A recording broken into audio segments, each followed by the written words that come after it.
Hi friends అందరికీ నేనైతే కాకరకాయ కారం ఎలా చేయాలో చూపిస్తాను ఫ్రెండ్స్. దానికి కావాల్సిన కాకరకాయలు ఇలా 4 చీలికలుగా చేసుకోవాలి ఫ్రెండ్స్. ఇలా చేసుకున్నాను అన్ని నేనైతే. ఇది శనగపప్పు, చిన్నులపాయ, జీలకర్ర, కారం, సాల్ట్ మిక్సీ పట్టాను ఫ్రెండ్స్. ఇలా పొడి చేసుకోవాలి. తాలింపు ఇందులో పల్లీలు ఇది ఫస్ట్ నూనెలో వేయించుకోవాలి ఫ్రెండ్స్. కాయ వేసి చాలా బాగుంటుంది కదా.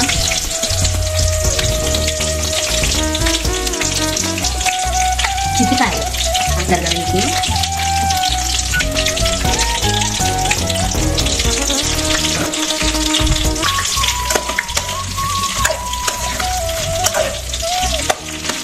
ఇలా కాయ ఉంచుకొని వేయించుకుంటే బాగుంటుంది తింటానికి కూడా.